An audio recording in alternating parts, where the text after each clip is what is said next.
បាទសាធុថ្ងៃនេះជាថ្ងៃមានស្រីសួស្តីជាថ្ងៃមានលាភមានជ័យកូនចៅទទួលបានអំពីសុខឆ្មាហើយក៏បានយកមកលោកគ្រូដើម្បីសូត្រដាស់បកបកបសិទ្ធិដើម្បីឲ្យសុខឆ្មានេះមានឫទ្ធិមានអំណាចមានទេជះឈ្នះអស់មានសត្រូវព្រមទាំងប្រកបការងាររស់ទូទានមានលាភមានជ័យមានសិរីសួស្តីហេចាប់តាំងពីថ្ងៃនេះតរៀងទៅនមោតស្សៈភគវតារតសម្មាសម្ពុទ្ធស្សៈនមោតស្សៈភគវតារតសម្មាសម្ពុទ្ធស្សៈនមោតស្សៈភគវតាអរតសម្មាសម្ពុទ្ធាសាចយន្តពុទ្ធយមូលេសក្ចានងនន្តិវតនោអេវន្ទវងវិជ្ជយអហិជ្ជយសុចិមង្គលេអបរាជិតបាលង្កេសៃសេបតវិបករេអភិសេកេសពពុទ្ធានងអាកាបតបមោតតិសនខតាំង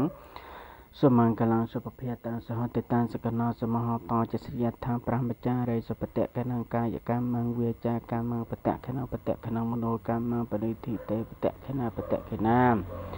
និកាតវានលភន្តថេបតៈខេនេចយ៉ាងទេវមនុសានចយោហន្តបរាជតោមេរសេនាពេកន្តសមតាទ្វាទសយោចនេខន្តមេតាតតានាវថាសេតវានិចកុមាពវេភវេ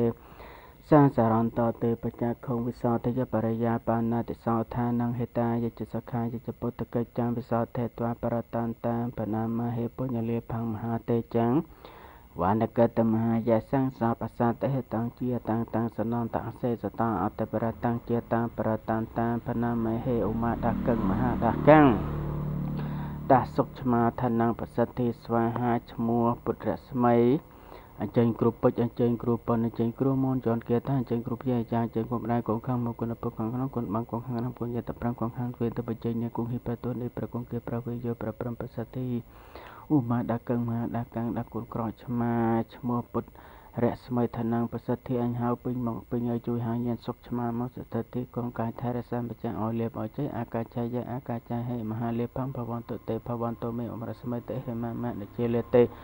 អូរងឧមារស្មីទេហេមមនិជាលេទេឧមាដកឹងមហាដកੰដោះសុខឆ្មាឋានងឈ្មោះពុទ្ធរស្មី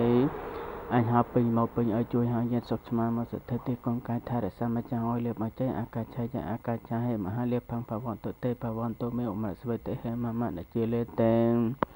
អន្តសរិអន្តយសង្ឃអន្តរបងសទ្ធិកាចាំងសទ្ធិកាមសទ្ធិអតាកតសទ្ធិទេជោសទ្ធិសខោសទ្ធិលេពុជយោនិចាំងភវន្តទេភវន្តមេរស្មីទេហេមមអន្តសរិអន្តយសង្ឃអន្តរបងសទ្ធិកាចាំងសទ្ធិកាមសទ្ធិកថាកតសទ្ធិទេជោសទ្ធិសខោសទ្ធិលេពុជយោនិចាំងភវន្តទេភវន្តមេរស្មីទេហេមមនិជាលេទេ